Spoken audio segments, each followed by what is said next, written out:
I always have a backup children's story in case something happens and the story for all other ages person either forgets or doesn't show up or whatever. And I thought it was too cute not to share. So if you don't mind, I'll kick off with that.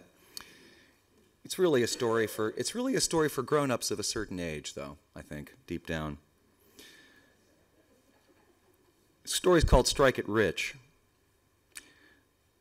An American businessman was at the pier of a Mexican coastal village when a small fishing boat, piloted by just one man, docked.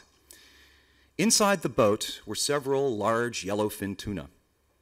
The American complimented the Mexican on the quality of the fish and asked how long it took to catch them. The Mexican replied, "Only a little while." The American then asked why he didn't stay out longer and catch more fish. The Mexican said he had enough to support his family's immediate needs. The American then asked, "But what do you do with the rest of your time?" The Mexican fisherman said, "I sleep late, I fish a little, I play with my children, take a siesta with my wife Maria, stroll into the village each evening where I sip wine and play guitar with my amigos. I have a full and busy life, senor." The American said, "I can help you."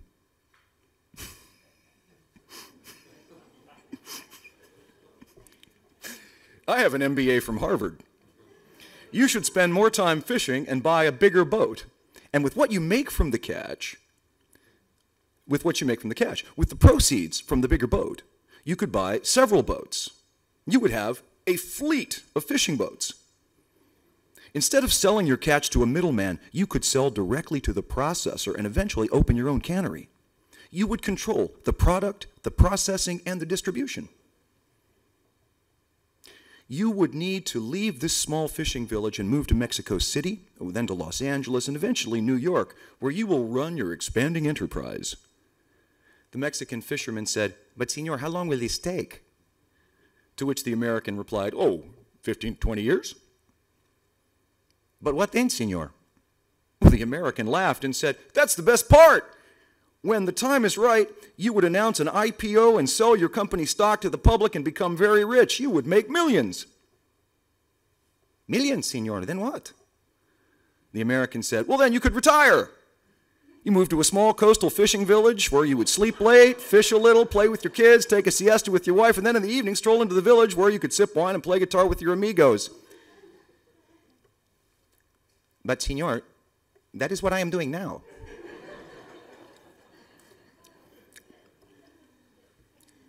As I said, probably more for the grown-ups. I had a good friend, excuse me, I had a good friend in the UK, an artist named James Perry, who, like many artists, was a true sensualist, a real Falstaffian presence at any gathering. His motto, which he repeated whenever he was having a good time, which was often, was this: "Some is good, more is better, too much is never enough." Just to start off, how many, I need a show of hands, how many of you out there enjoy gardening? Hands up. Excellent. Let me ask you this.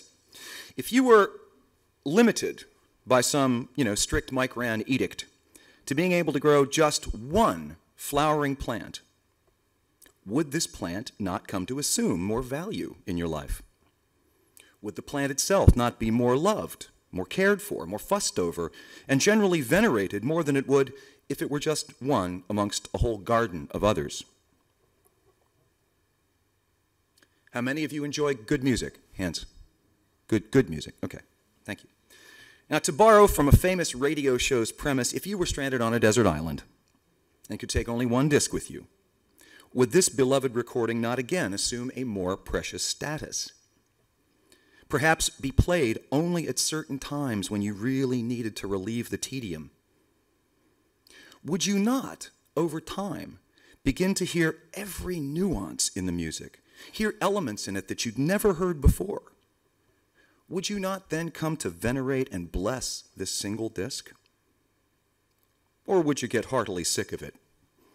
If another disc washed up on shore, say, a kind of music you actually loathe, would you listen to that over and over just to relieve the tedium? and in a few weeks find yourself an expert on the nuances of, say, death metal or Latvian polka tunes or whatever it was that fate washed up on your shore. How many of you out there, like me, I confess, love the taste of a really good wine? John Easton, where are you? There you are. Okay. If you were limited by some Procrustean prohibitionist dictum to just one bottle a month, steady, John, it's just a thought experiment. Would this not cause you to savor that bottle all the more, really tasting it with something like mindfulness? Wouldn't the wine taste better? Your palate not jaded by the endless range of vintages and varietals we enjoy in this land of the lotus eaters of wine, South Australia? Well, those are rhetorical questions, but it's not hard to extrapolate from that little thought experiment that jadedness necessarily comes from having more and more and more of everything. It's something I've been noticing lately in my current underemployed state while waiting to begin formal ministerial training, that the less one has of something, the better the experience of it is. I don't mean in the supply and demand economic sense. I mean that pleasure, appreciation, and enjoyment and value increase by a decrease in quantity. Every message our culture sends us, actively or passively, tells us that endless consumption is normal and natural and right, and that endless consumption is to be expected in what one would consider to be a successful life. But my friends, this is a myth. E.F. Schumacher, in his book Small is Beautiful 40 years ago, reminded us that infinite growth of material consumption in a finite world is an impossibility. And if we live by what we know to be an impossibility, we are no less superstitious, no less enthralled to a myth than South Pacific Islanders who believe in cargo cults. Nevertheless, this idea, this myth, is at the heart of the economic system we've apparently just saved from collapse. A mixed blessing, maybe. So, not only does endless material consumption jade our senses, dull our appreciation, and render our experience paradoxically less pleasurable, but on a global scale, it may well, as you know, be killing the planet and therefore us. A fate which, by the way, no amount of wealth, no quantity of goods, will insulate you from. What do you call a substance that makes you want more and more of it and ultimately ruins you? You call it a drug.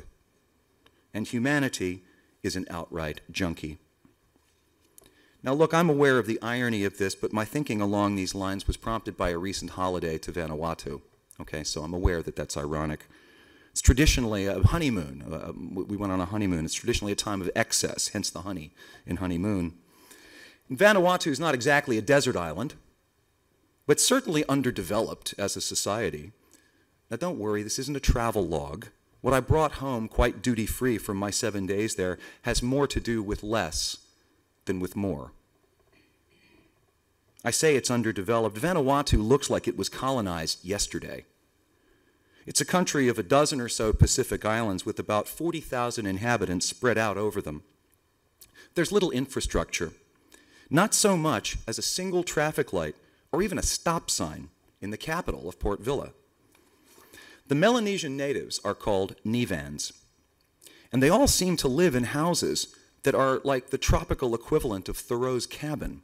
They're small and homemade, which homes, by the way, the male Nivans build themselves as part of a traditional rite of passage into manhood. You're not a man until you can build a shelter that can house a family. To do this, they do not go to the local TAFE to earn a certificate in building engineering. Oh no. No, they use traditional practices to cobble together houses out of natural materials and found materials. The results may look to outsiders like the real estate equivalent of Homer Simpson's spice rack, or that ashtray your son or daughter made for you in 2nd grade and bore home to you as a gift. And not only smallish, but they're ramshackle, the very definition of slap and dash. But they keep the rain out. They keep the young'uns in. They grow and are patched up as needed and are, above all, a kind of standing emblem of the point at which a young Nevan formally became a man.